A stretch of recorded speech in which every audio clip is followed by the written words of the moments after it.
जय गोपी जन वल्लभा गिरिवरधारी।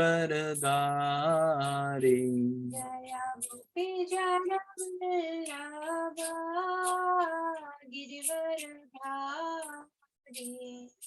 यशोदानंदन ब्रज जन रंजन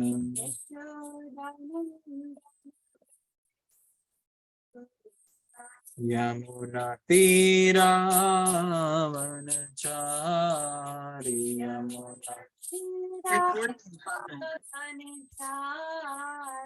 यमुना तीरा वनचारी।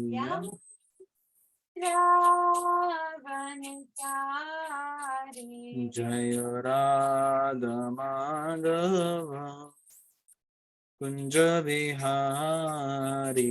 जय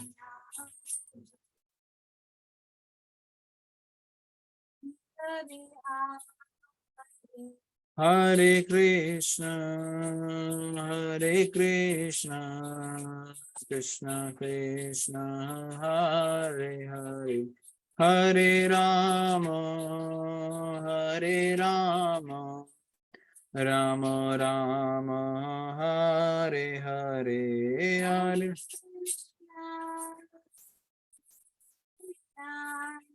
कृष्ण कृष्ण हरे हरे, हरे राम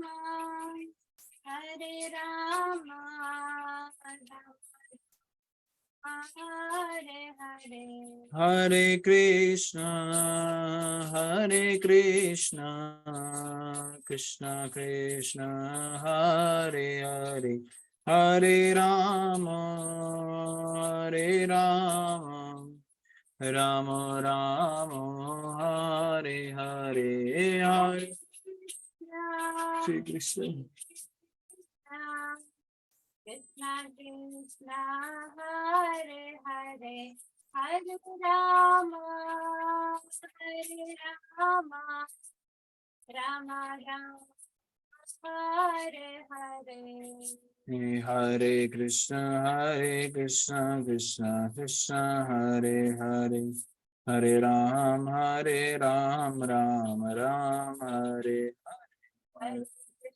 हरे कृष्ण कृष्ण कृष्ण हरे हरे, हरे राम राम हरे हरे कृष्ण कृष्ण कृष्ण हरे हरे, हरे राम राम राम हरे हरे। हरे कृष्ण कृष्ण कृष्ण हरे हरे, हरे राम राम हरे हरे। जय प्रभुपदा शिल प्रभुपदा शिल प्रभुपदा।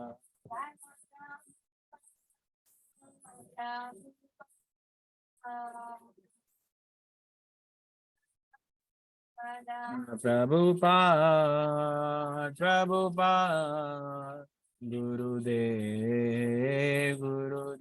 जय जय श्री प्रभुपाद।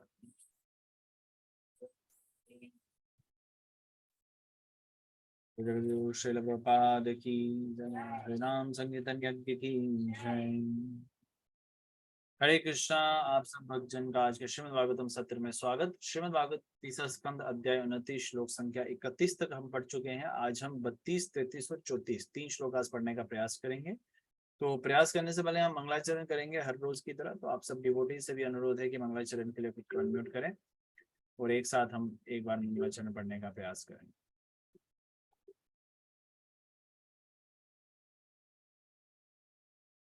ओम नमो भगवते वासुदेवाय। ओम नमो भगवते वासुदेवाय। नमो नमो भगवते देवाय। नमो भगवते वासुदेवाय। ओम नमो भगवते वासुदेवाय। ओम ओम नमो नमो भगवते भगवते वासुदेवाय। वासुदेवाय। नारायण नमस्कृत्यं नरं चैव नरोत्तमं देवीं सरस्वती व्यासं ततो जयमुदीरयेत्। नष्टप्रायेषु भद्रेषु नित्यं भागवत सेवया भक्तिं लोके भक्तिर्भवति नष्टप्रायेषु। Please recite together. Om Ajnanam Tirmindasya मृदनस्य Shalakaya ज्ञानञ्जनशलाकया Chakshurmilitam चक्षुरुन्मिलितं Tasmai Shri तस्मै Gurave श्रीगुरवे नमः। Namaः Chaitanya Manovistam विष्टं Sthapitam स्थापितं Yena Bhutale भूतले Swayam Rupa Kadamaham रूपकदामयं Dadati ददाति स्वकान्तिकम्। Vandeham Shri Guru Shri श्रीगुरुं Bhattam श्रीपदकमलं Vaishnava श्रीगुरुं Cha Shri वैष्णवं Rupam च Saripadaram श्रीरूपं सागरजातसागरं रघुनाथवंशं तं जीवन साद्वैतं Advaitam साधुजं Savadutam Parijana Sahitam Krishna सहितं Chaitanya Devam Shri Radha Shrikrishna Krishna राधाकृष्णपादं Madhasa Lalita Lalita श्रीविशाखवितं च Hey Krishna Karuna Sindhu करुणा Sindhu Dinabantu दीनबन्धु Jagapate जगत्पते Gopesh Bhakti गोपिकान्ता Radhakant नमस्तुते तप्त Saptakanchana कंचन Gaurangi Gaurangi Radhe Radhe Vrindavaneshwari Vrindavaneshwari Vishwanatari Devi विश्रांतकैली Pramami प्रणमामि Panchakalpatarushyadupa Sindhuvaiva Gopalilana देव वैष्णवे Bhavaneshwari भयो नमो नमः। Jai Shri Krishna Krishna Chaitanya चैतन्य प्रभु नित्यानंद आनंद श्री अद्वैत गदाधर शिवासादि गौर भक्तगण Hare Hare Hare Krishna Krishna Hare Hare Krishna Krishna Krishna Krishna Hare Hare Krishna Hare Hare Hare Ram Hare Hare Ram Ram Hare Ram Ram. Ram. Mukham karoti vachalam pangam langhate girim yatkripatam ham vande Shri Gurum Dinatarinam.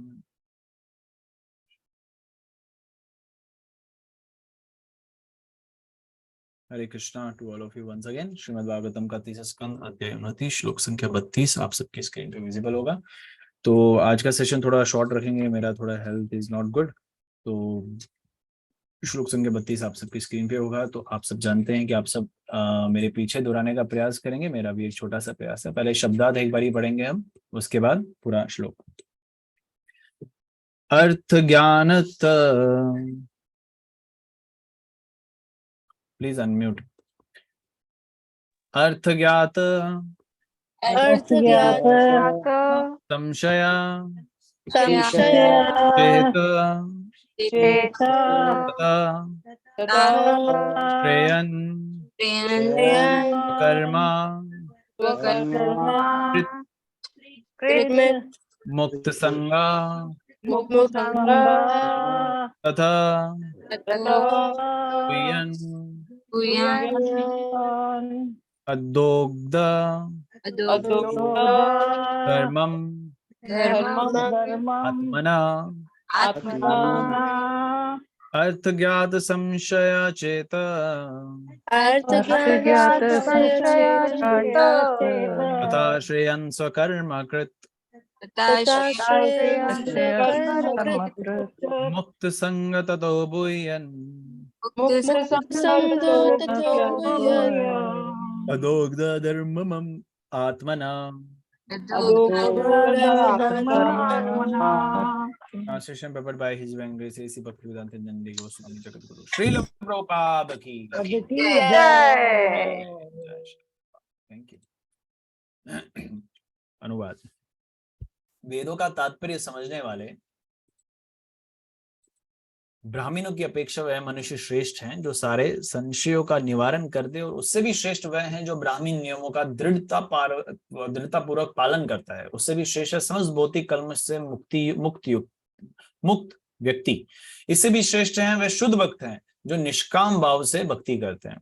Classification, यहाँ पे क्लासिफिकेशन दी गई है। कल अलग अलग जैसे जलचर की बात की थी, मनुष्य जानवरों की बात की गई थी, वृक्षों की बात की गई थी, उसमें बताया गया था मनुष्य महान है। उन मनुष्यों के अंदर भी क्लासिफिकेशन बताई गई है कि अलग अलग, जैसे प्रभुपाद कल बता रहे थे, वर्ण होते हैं, उन वर्ण में ब्राह्मण महान है। और ब्राह्मणों में भी अलग अलग वर्ग बताए गए हैं, अलग अलग क्लासिफिकेशन बताई गई। उन सब ब्राह्मणों में कौन महान है? जो उससे भी वह श्रेष्ठ, इससे भी श्रेष्ठ वह शुद्ध भक्त है जो निष्काम भाव से भक्ति करता है। तो ये क्लासिफिकेशन, यानी कि वैष्णव ब्राह्मणों की बात करें, जो वैष्णव हैं, जो ब्राह्मण से भी ऊपर है। ठीक है, तो तात्पर्य में श्रील प्रभुपाद कुछ बता रहे हैं, पढ़िए। अर्थज्ञ ब्राह्मण उस व्यक्ति का सूचक है जिसने परम सत्य का सम्यक विश्लेषणात्मक अध्ययन किया हो, और जो ये जानता है कि परम सत्य का अनुभव 3 भिन्न अवस्थाओं में है, या तीन भिन्न अवस्थाओं में है, जैसे कि ब्रह्मन, परमात्मा, भगवान के रूप में किया जाता है। यदि किसी के पास इस ज्ञान के अतिरिक्त परम सत्य के विषय में उठाए जाने वाले संशयों को दूर करने की क्षमता है तो वह श्रेष्ठ माना जाता है। ऐसे भी हो सकता है कि विद्वान ब्राह्मण वैष्णव समस्त संशयों को दूर कर दे, किंतु यदि वह वैष्णव नियमों को नहीं मानता तो वह उच्च पद पर आसीन नहीं रहता। उससे समस्त संशयों को दूर करने तथा साथ ही समस्त ब्राह्मण लक्षणों से युक्त होना चाहिए। ऐसा व्यक्ति जो वैदिक आदेशों के प्रयोजन को जानता है, जो वेदों द्वारा अनुमोदित नियमों को व्यवहार में लाता है और अपने शिष्यों को इस विधि से शिक्षा देता है, वह आचार्य कहलाया जाता है। आचार्य की परिभाषा बताई गई यहाँ पे। आचार्य का पद ऐसा है कि वह भक्ति करता है किंतु जीवन में उच्च पद प्राप्त करने की कभी अभिलाषा नहीं रखता। वैष्णव सर्वोच्च सिद्धि प्राप्त ब्राह्मण होता है। जो वैष्णव ब्रह्म विज्ञान को जानता है किंतु अन्य को इस ज्ञान का उपदेश नहीं कर पाता, वह निम्न अवस्था में माना जाता है। जो न केवल ब्रह्म विज्ञान को जानता है अपितु अन्यों को उपदेश देता है, वह द्वितीय अवस्था में रहता है। और जो न केवल उपदेश देता है वरना हर वस्तु को परम सत्य और परम सत्य को हर वस्तु में देखता है, वह सर्वोच्च श्रेणी का वैष्णव है। यहाँ उल्लेख हुआ है कि वैष्णव पहले से ब्राह्मण रहता है, निसंदेह वैष्णव होने पर ही ब्राह्मण की पूर्ण अवस्था प्राप्त होती है। देखिए इस श्लोक में क्लासिफिकेशन बताई गई ब्राह्मणों में, और ये बहुत इजी है हम सबके लिए अंडरस्टैंड करना कि इन सब में श्रेष्ठ कौन होते हैं। जो वैष्णव होते हैं वो ब्राह्मणों, उनको ब्राह्मण वैष्णव भी कह सकते हैं, या ब्राह्मणों में सबसे श्रेष्ठ बताए जाते हैं। और यहाँ पे अलग अलग ब्राह्मणों की क्लासिफिकेशन दी गई, उसको आप रिकॉल कर सकते हैं खुद को पढ़ने के लिए। लेकिन इसमें प्रभुपाद बता रहे हैं पहले पैराग्राफ में ही, जिसने परम सत्य का सम्यक विश्लेषणात्मक अध्ययन किया हो और ये जानता है कि परम सत्य का अनुभव तीन भिन्न अवस्थाओं में यहाँ पे बताया गया। कौन कौन से? ब्रह्मन, परमात्मा और भगवान। ये बताया गया ना, ब्रह्मन, परमात्मा और भगवान, श्री भगवान। तो ये क्लासिफिकेशंस होती है जो इसका रियलाइजेशंस को तीन तरीके से जानता है। तो इसमें भगवान प्रभुपाद भगवत गीता के दूसरे अध्याय के दूसरे श्लोक के तात्पर्य में बहुत इंपॉर्टेंटली बताते हैं कि ये किस तरीके का ज्ञान है। ब्राह्मण, परमात्मा एंड भगवान। ये मान लो एक एनालॉजी श्रील प्रभुपाद बता रहे हैं कि तीन एस्पेक्ट्स को कैसे समझ सकते हैं। मान लो एक ऐसा है जो सिर्फ सनशाइन को समझता है, सूर्य की किरणों को समझता है, वो मान लो वो ब्राह्मण रियलाइजेशन उसको प्राप्त हुई है, सिर्फ इतना ही जानता है कि सूर्य की किरणें है, उससे ज्यादा नहीं जानता। लेकिन इससे ज्यादा या इसका थोड़ा सा ऊपर वाला नॉलेज वो क्या है कि सूर्य की किरणें आ कहां से रही है? सूर्य से आ रही है। सन डिस्क को जो जानता है, यानी कि सूर्य को जानता है, वो कौन सी रियलाइजेशन के साथ है? परमात्मा रियलाइजेशन है। वो प्रभुपाद बता रहे हैं जो सन प्लैनेट में, यानी कि सन जो जान चुका है उसके अंदर प्रवेश करता है, वो कौन सी रियलाइजेशन है? वो भगवान की, श्री भगवान की रियलाइजेशन है। तो प्रभुपाद तात्पर्य में बताते हैं दूसरे अध्याय के दूसरे श्लोक में, ठीक उसी तरीके से जो भगवान का भक्त है वो भगवान रियलाइजेशन है, यानी कि वो उस धाम में प्रवेश कर चुका है, भगवान के धाम को जानने की इच्छा रखता है, वो परमात्मा, वो भगवान रियलाइजेशन। और परमात्मा realisation they know about it, they do not know how to enter, मतलब वो पास्ट टाइम को नहीं जानते, पास्ट टाइम में कोई उनका रुचि नहीं है, तो they are not that much intelligent, वो इतने बुद्धिमान नहीं है जितने भगवान के भक्त हैं। और इससे नीचे निम्न में कौन है? जिनको मायावादी कहते हैं, जो भगवान के प्रकाश को जानते हैं, बस उतने में ही उनका इंटरेस्ट है। तो इस तरीके से हम समझते हैं कि कैसे ये तीन रियलाइजेशन या तीन फेजेस जो हैं अलग अलग तरीके के, अलग अलग स्तर पे होते हैं। इसमें बहुत कुछ है बताने को। ईशोपनिषद के अगर आप रेफरेंसेस को देखें, प्रभुपाद एक जगह बताते हैं कि ब्राह्मण, परमात्मा या भगवान, इसमें भगवान रियलाइजेशन जो रखता है, जो उस पर काम कर रहा है, वो महान है तो है, लेकिन साइमल्टेनियसली वो बाकी भी ट्रांसेंडेंटलिस्ट ही हैं। ट्रांसेंडेंटल मतलब ट्रांसेंडेंटलिस्ट को हिंदी में क्या बोलेंगे? जो पथ पे चल रहा है, जो इस सफर में आगे चल चुका है कि प्राप्त करना है, या किसी ना किसी में ये तो बोलते हैं लीन होना है ब्रह्म। लेकिन इसमें प्रॉब्लम क्या आ जाती है? प्रॉब्लम ये आ जाती है कि वो अपराध करने की टेंडेंसी को प्राप्त कर लेते हैं। विशेषकर मैं ब्रह्मन रियलाइजेशन वालों की बात करूं तो परमात्मन यहाँ पे बताया गया, परम आत्मा जो सबके हृदय में वास करते हैं। लेकिन मायावादी इसको कैसे उल्टा लेके चलते हैं कि सबके हृदय में नारायण वास करते हैं, तो वो दरिद्र नारायण हो गए। प्रभुपाद बताते हैं, पीछे भी बताया था शायद, आगे भी बताएंगे। तो ये है एक रियलाइजेशन, लेकिन इसमें हमें ये ध्यान में रखना है कि भगवान का भक्त जो होता है वो हमेशा महान होता है। नो, आप सब भगवान के भक्त हैं हमारा, लेकिन ऐसा स्तर नहीं होना चाहिए कि हम खुद को महान समझे। यहाँ पे बताया गया दूसरों के लिए दृष्टि कैसी होती है, हम दूसरों को महान समझे, जो एटलीस्ट हमें जो देखने को मिलता है, जो इस पथ पे चल चुका है, और विशेषकर जिनके साथ हमारा उठना बैठना है, जिनके साथ हमारा आदान प्रदान है, उनको महान समझे, उनके प्रति कोई अपराध ना करें। अपराध अब देखो सबके साथ ट्यूनिंग नहीं होगी, अब सबके साथ चर्चा तो नहीं कर सकते, यहाँ सबके साथ उठना बैठना नहीं हो सकता, मंदिर में हो या मंदिर के बाहर हो, भक्तों की बात कर रहा हूँ। लेकिन बट फिर भी जो जिनके साथ नहीं भी है उनके प्रति भी हमारा कोई वैसी दृष्टि ना रहे कि हम उनके प्रति ब्लास्फेम करें, कुछ अपशब्द बोले या कुछ गलत बोले। तो अगर कोई बोल भी रहा है तो we should leave that place और दैट एसोसिएशन। तो हमें थोड़ा सा इससे भागना चाहिए, पीछे रहना चाहिए, क्योंकि ऐसा करते करते हमारी टेंडेंसी, हमारी जो करने की प्रवृत्ति वो वैसी हो जाती है, और फिर हम उसी में फॉल कर जाते हैं, उस गड्ढे में ही गिर जाते हैं। तो हम जितना दूर रहें इस चीज से उतना ही बहुत अच्छा रहेगा हमारी आध्यात्मिकता के लिए। अदरवाइज अगर यही सब करना है तो फिर मंदिर क्यों जाना है या भगवान के भक्तों का संग क्यों लेना है, ये बहुत इंपॉर्टेंट है। लेकिन अगर जो समझे वो बढ़िया, जो नहीं समझे तो उसकी अपनी इच्छा। ठीक है, श्लोक संख्या 33 पे आते हैं हम। कल रुचिका माता ने पढ़ा था। हाँ, आज किनका टर्न है? तो शालू माता जी नहीं पढ़ पाए थे। हाँ, शालू माता जी आप देख लीजिए अगर आप पढ़ सकते हैं आज तो। टी यू से कौन है? I don't know if she can unmute. नहीं, इनका नेटवर्क एरर है। हरे कृष्णा जी। हाँ, अभी network is your network. Issue आ रहा है। हाँ, थोड़ा वॉइस क्रैक हो रहा है। इट्स कोई बात नहीं। तो वी देखो कौन है, जल्दी बताओ। सरलाबान माता जी एंड दीपशिका माता जी। सरलाबान माता जी, विल यू रीड श्लोक संख्या 33? हरे कृष्ण प्रभु जी। हरे कृष्णा। विल यू रीड माता जी, पढ़ेंगे आप? हाँ जी मैं पढ़ती हूँ ये वाला तस्मिन। हाँ हाँ जी। तस्मा निमध्य पिशाशेष क्रियार्थम निरंतरा मध्य पितामन पुंसो मयि सत्यस्ते कर्मणा न पश्यामि पूर्णं भूतम कर्तु समर्दश नातम। ओके, अतः अनुवाद।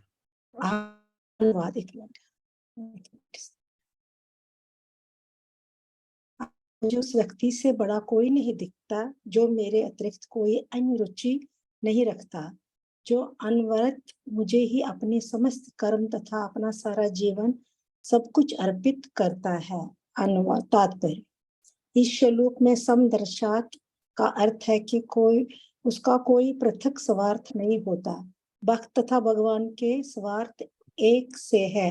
उदाहरण भक्त रूप में भगवान चैतन्य ने भी इसी दर्शन का उपदेश दिया कि कृष्ण ही पूज्य भगवान है और उनके शुद्ध भक्तों का स्वार्थ रुचि उनका निजी स्वार्थ है।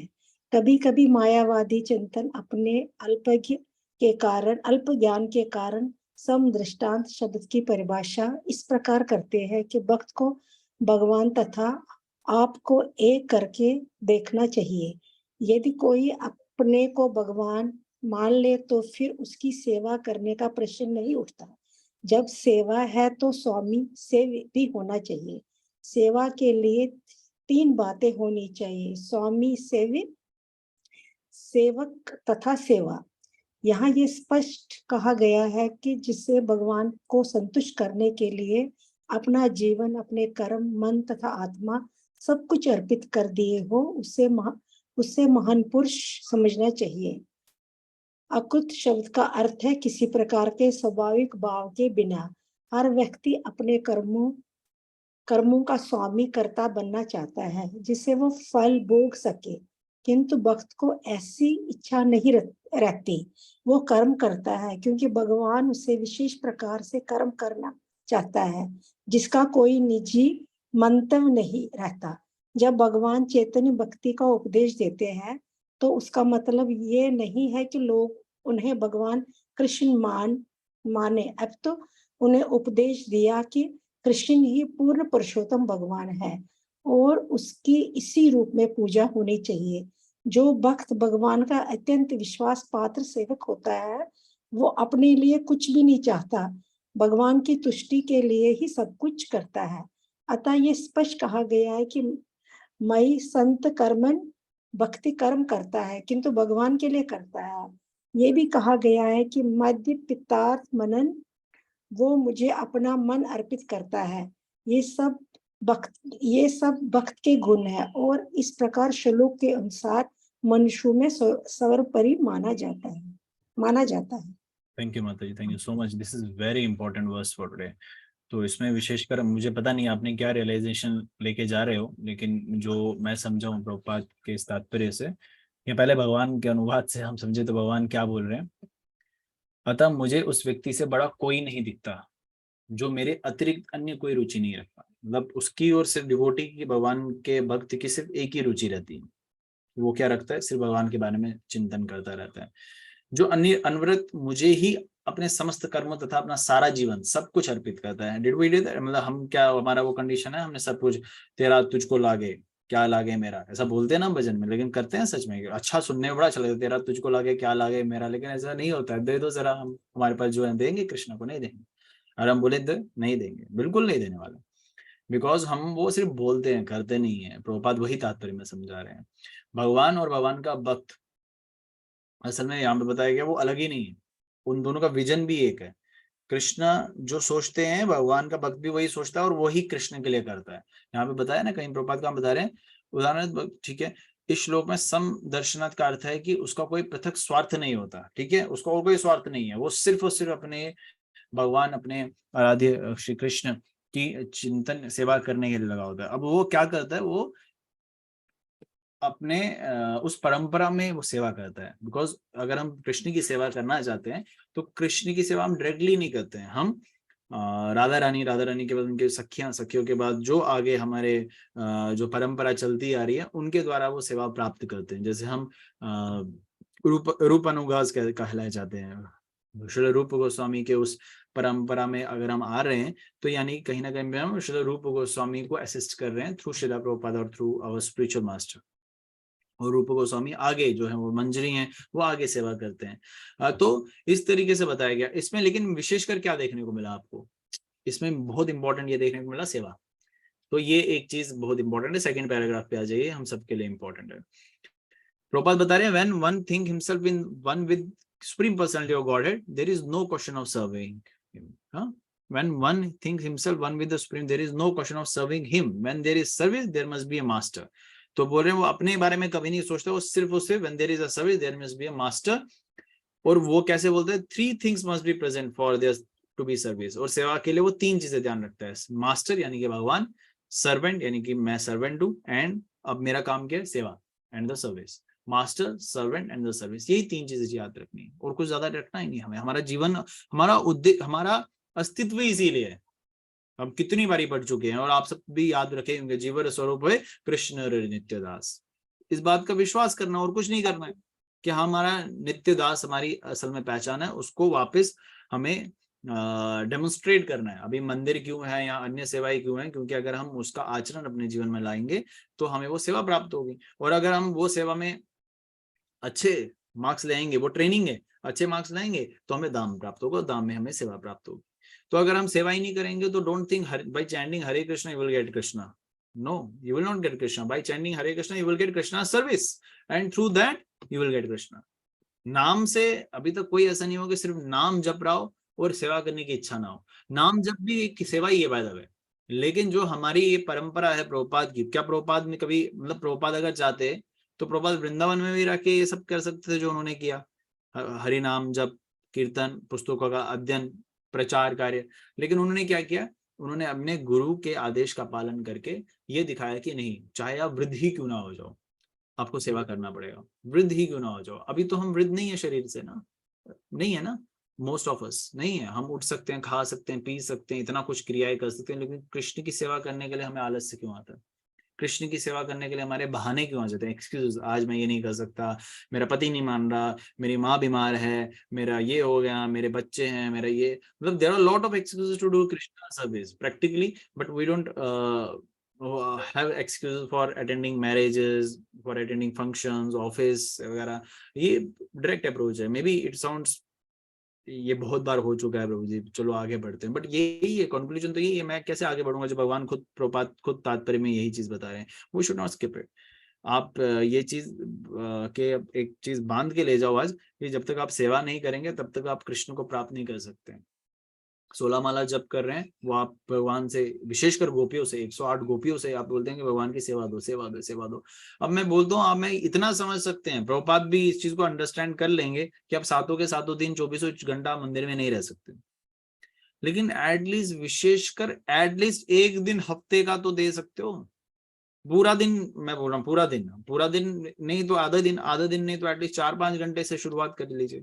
तो इस तरीके से हम थोड़ा थोड़ा करके ही उस चीज का हैबिट अपने में डाल सकते हैं। और एक बार आदत पड़ जाती है तो जो भगवान का भक्त कृष्ण को प्राप्त करना चाहता है वो अपनी इस आदत को नहीं छोड़ता, क्योंकि इतनी सारी बुरी आदतें लेके बैठे हुए हैं हम। एक अच्छी आदत को प्राप्त करने में क्या जाता है, and you will enjoy it with devotees, with good devotees actually.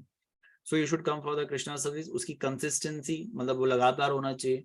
Choose your service. ऐसे में तो सेवा दी जाती है, ली नहीं जाती है, लेकिन आप को अगर कोई पर्टिकुलर सेवा में इच्छा है, रुचि है, तो आप मंदिर के जो भी, आप जहां से भी हैं, उधर बात कीजिए, उनको बोलिए मुझे ये सेवा, मुझे पुस्तक क्या बोलते हैं, डिस्ट्रीब्यूशन को, वितरण में, पुस्तक वितरण में मेरे को आनंद प्राप्त होता है।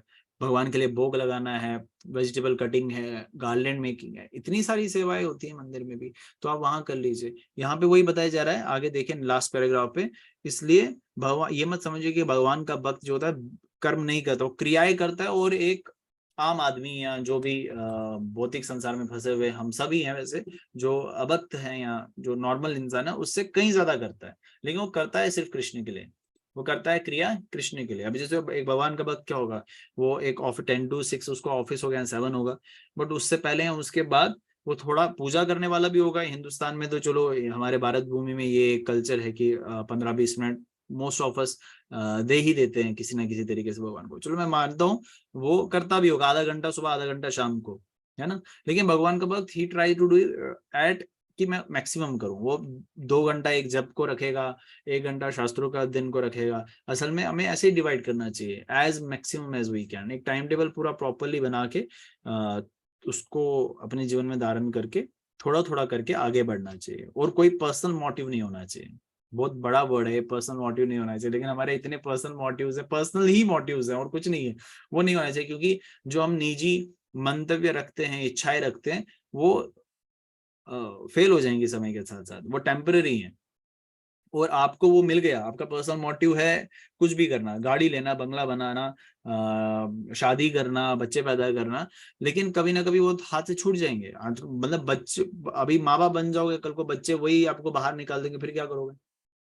आपने इतनी आसक्तियों के साथ उनको बड़ा किया, इतना कुछ एक्सपेक्टेशन से आगे बढ़ा। आज ही मैं कुछ वीडियो सर्कुलेट हुआ था, तो उसमें एक बच्चा अपने माता पिता को बाइक से उतारता, उनका बैग नीचे फेंकता, और उनको बहुत वृद्ध है, मतलब देवर 75+, आई गेस 75-80+ होंगे वो, तो उनको बाहर निकाल, मतलब ऐसे निकाल दिया। यहाँ एक क्या करता है, एक बच्चा अपनी माँ के साथ कुछ बहसबाजी करता है और बूढ़ी माँ को थप्पड़ मारता है जोर का, और वो ऑन स्पॉट गिर के उसकी मृत्यु हो जाती है। ये वीडियो है।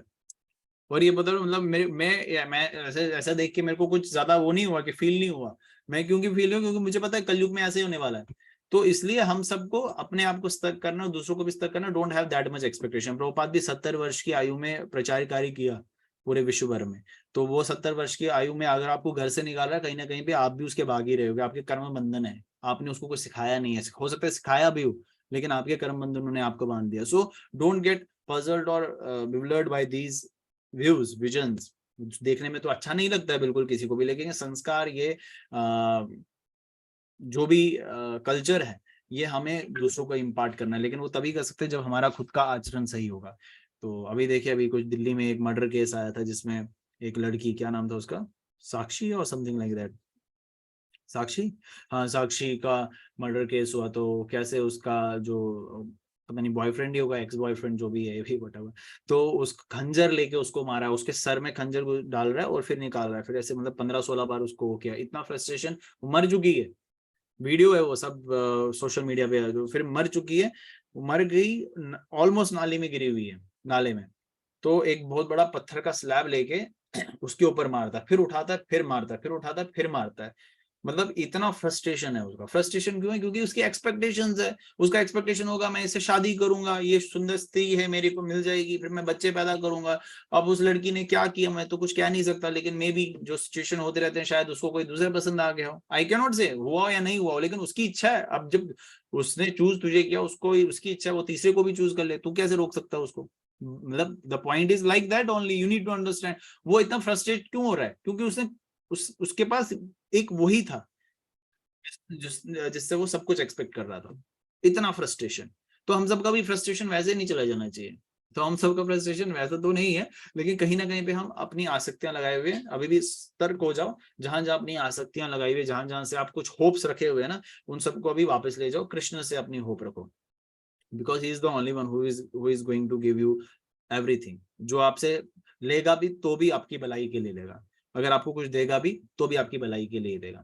So have the faith in Krishna, not in others, but at the same time जो आपके आगे पीछे हैं उनका आदर सम्मान रखे, उनके प्रति प्रेम भाव रखे, उनको कृष्ण दे। ये सबसे बड़ा एक उनके लिए आपका एक प्रेम दर्शाने का तरीका होगा। तो श्लोक संख्या 34 किनका है? दीपशिका माता जी। दीपशिका माता जी, इफ यू कैन अनम्यूट, कहाँ है आप? जी माता जी प्लीज पढ़े। This is the last verse for today. Hare Krishna. पढ़ सकते हैं दीपशिका माता? यस और नो? सॉरी प्रभु जी, अभी नहीं पढ़ पाऊंगी। Okay. Any other devotee? Dolly माता, डॉली माता पढ़ते हैं? हरे कृष्ण। डॉली माता अनम्यूट नहीं कर रहे हैं। आरती माता? करती हूँ अच्छा अच्छा, पढ़ रहे हैं। ओके ओके, आरती माता, ये डॉली माता पढ़ रहे हैं। ओके आरती माता, ये डिस्कनेक्ट करूंगी, एक मिनट। तो पानी पी लेते हैं।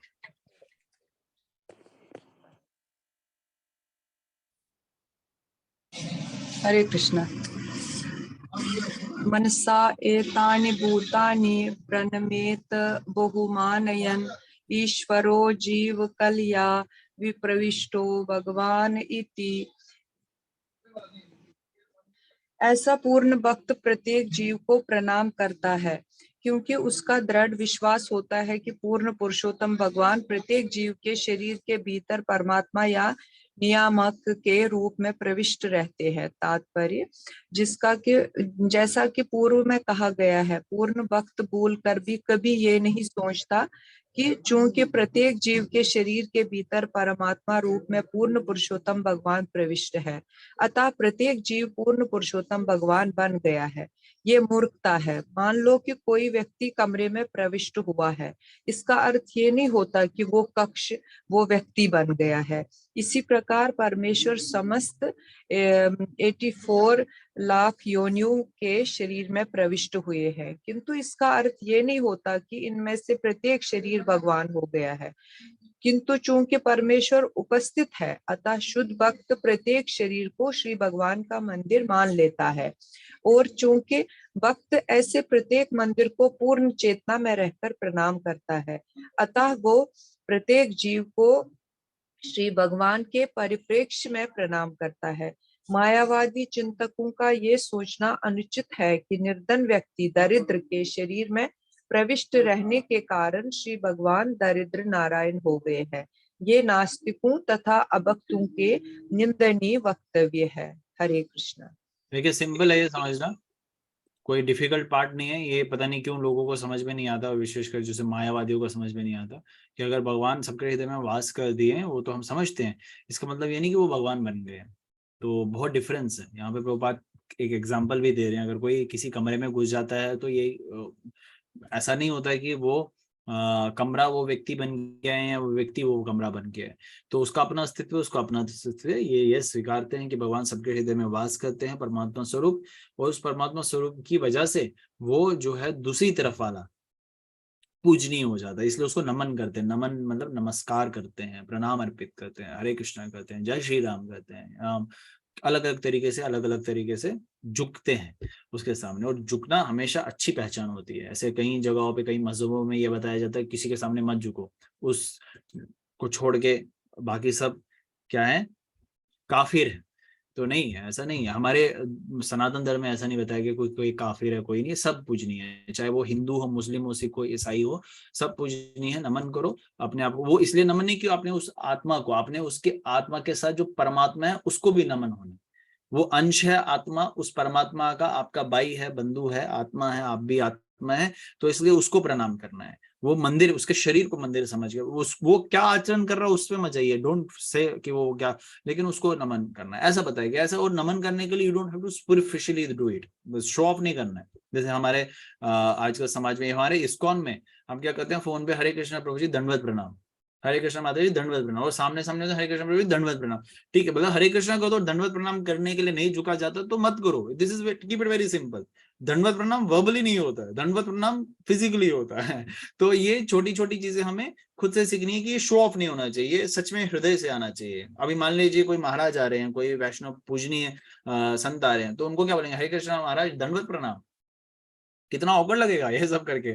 तो उनको क्या करते हैं, हम झुक जाते हैं, प्रणाम अर्पित करते हैं, उनको दंडवती सच में देते हैं। लेकिन अगर वैष्णव कोई मिले जिनके साथ हमारा आदान प्रदान है, चाहे वो सीनियर हो, जूनियर हो, ये चीज क्लासिफिकेशन मत कीजिए, तो उनको प्रणाम जब से सिर्फ वर्बली नहीं कीजिए।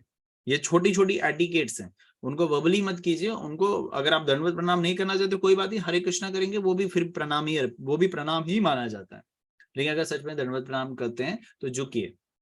तो वो एक आचरण को सिखाता है कि हम आदान प्रदान करना जानते हैं। This is way of doing it, actually technically doing it. तो उसी तरीके से हमें झुकना हमेशा सिखाया गया, झुको, झुक के रहोगे। और ये तो बुजुर्ग लोग कहते थे, झुके हुए वृक्ष में ज्यादा फल लगते हैं। जो फल झुका होता है ना, जो वृक्ष झुका हुआ होता है उसमें फल ज्यादा लगे होते हैं, तभी वो झुका होता है। और जो बेचारा अकड़ के खड़ा होता है वैसे लंबा हो जाता है लेकिन अकड़ा हुआ होता है। तो इससे क्या, यहाँ चैतन्य महाप्रभु कहते हैं, क्या कहते हैं, तनादुपि सुनिचुना तरुरोपि सहिष्णुना, कि आप झुके रहोगे तो तुम्हें ज्यादा आसानी से ज्यादा आसानी से तुम मुझे प्राप्त कर सकते हो। तो इसलिए यहाँ पे वो चीज बताई गई है। इसलिए प्रभुपाद बता रहे हैं कि वो मंदिर समान है। यहाँ हम दूसरे को तो छोड़िए, अपने शरीर को ही मंदिर मानते हैं, क्योंकि हृदय में परमात्मा स्वरूप है भगवान। और ये जानते हैं कि Krishna is with us, with me. So मेरे को दूसरे गलत थॉट्स नहीं रखने। ये मैं अपने लिए भी बोल रहा हूँ, आपके लिए भी बोल रहा हूँ, दूसरे गलत थॉट्स नहीं रखने हैं। अगर आ भी गया तो परमात्मा उसी जो आपके हृदय में वास करते हैं भगवान, उसी का चिंतन करते हुए कि ये थॉट गलत आ रहे हैं तो प्लीज अब मुझे इन थॉट्स को वापस नहीं रखना है। और विशेषकर ये शुरू होता है, कल हमने पढ़ा था, टंग से। आप बोल क्या रहे हैं, आप खा क्या रहे हैं। जैसा आहार वैसा विचार, जैसा अन्न वैसा मन। तो वो जबा से वाच वेगम, मंश क्रोध वेगम, जीव वेगम, फिर भागे उदार पुष्ट वेगम। तो फिर बाद में आपके सारे सेंसेस कंट्रोल होंगे। जब तक हम ये नहीं कंट्रोल कर पाएंगे तब तक कुछ नहीं होने वाला। आप चाहे कोई भी धार्मिक संस्थाएं हमारे देखोगे ना, उन्होंने वाच वेगम पे बहुत कंट्रोल किया है। या तो कोई बोलने पे कम कंट्रोल, जैसे बुद्धिज्म में बोलते हैं कि आप बोलना थोड़ा कम कर दीजिए, ज्यादा बकवास मत करें। या आप और भी देखेंगे तो वो भी बोलते हैं डाइट पे कंट्रोल कीजिए, चाहे वो अप्रमाणिक ही क्यों ना हो। या आजकल कुछ ट्रीटमेंट चल रहा है जिसमें आपके खाने को कंट्रोल किया जा रहा है कि आप कम खाइए, फास्टिंग पे ज्यादा ध्यान दिया जा रहा है। यानी कि आपको कहीं ना कहीं टंग पे करो, और यही शास्त्र बता रहे हैं कि तुम ये पहले करो, तब जाके तुम सब कुछ कंट्रोल कर सकते हो। और प्रोपाल लास्ट में बता रहे हैं कि अगर कोई ऐसे मायावादी, कोई नहीं, मायावादी ऐसे फिलोसफर्स क्या बोलते हैं कि वो भगवान जो है गरीब के हृदय में चला गया, गरीब के उसमें शरीर में है, तो इसका मतलब ये नहीं कि वो दरिद्र नारायण हो गए या गरीब हो गए। वो नारायण नारायण ही रहते हैं, चाहे वो स्वर के शरीर में हो, चाहे वो मनुष्य के शरीर में हो। भगवान इज ऑलवेज भगवान। भगवान खुद ही तो बोलते हैं कि ये गुण, ये जो प्रकृति के गुण है, ये मुझे प्रभावित नहीं करते हैं। ठीक है, so this is it for today. And most importantly श्लोक संख्या 33 पे ध्यान दे दीजिएगा, पढ़िएगा उसको, वापस सुनिएगा या उस पर चिंतन कीजिएगा। किसी को कोई प्रश्न है या मैंने कोई पॉइंट गलत रेज कर दिया और गलत तरीके से बोल दिया, please correct me.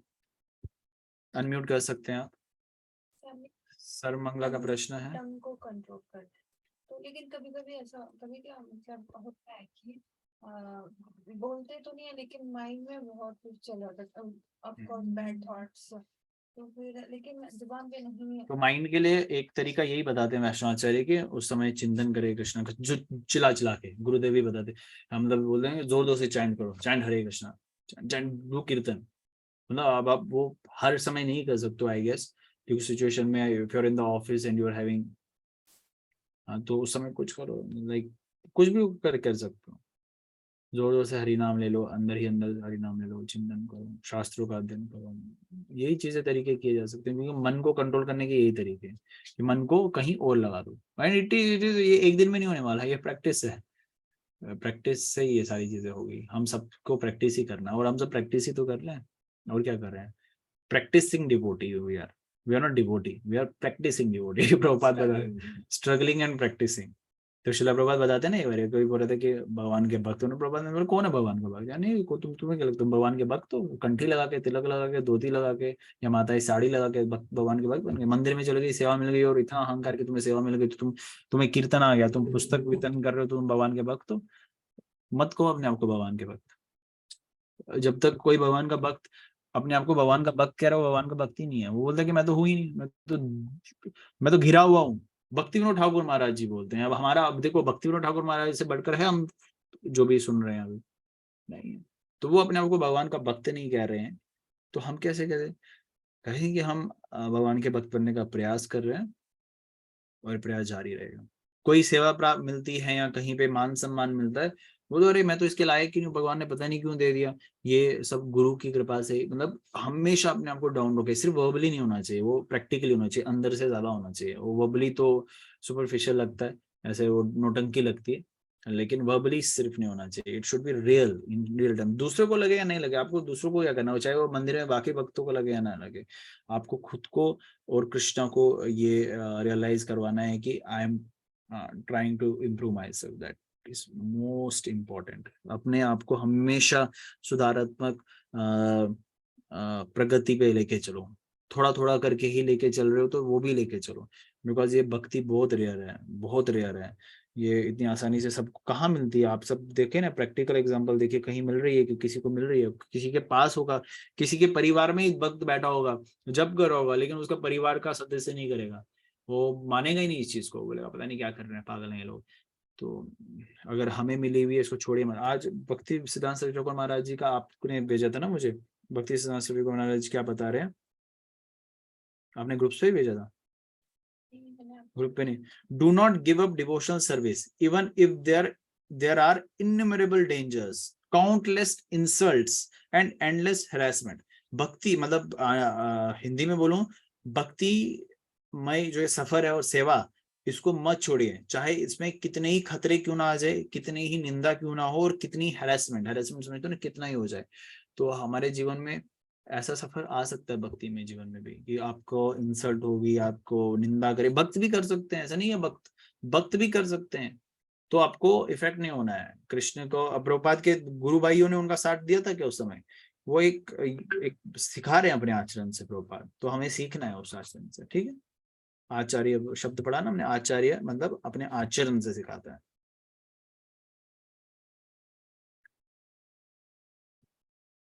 So shall do, किसी का कोई प्रश्न है?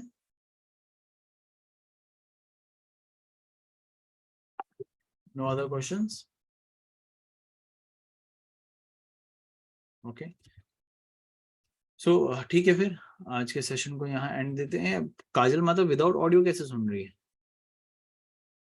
आज के सेशन को यहाँ एंड करते हैं, तो इसकी रिकॉर्डिंग अवेलेबल होगी कल, अभी जूम का कुछ एरर चल रहा है, तो कल सेम टाइम पे प्रभुपाद की कृपा रही तो जरूर हम भागवतम का अध्ययन करेंगे, तो तब तक के लिए आप सबको धन्यवाद। प्लीज नरसिंह भगवान से प्रार्थना करें कि हमारा भक्ति में सफर बिना किसी विघ्न के आगे बढ़े।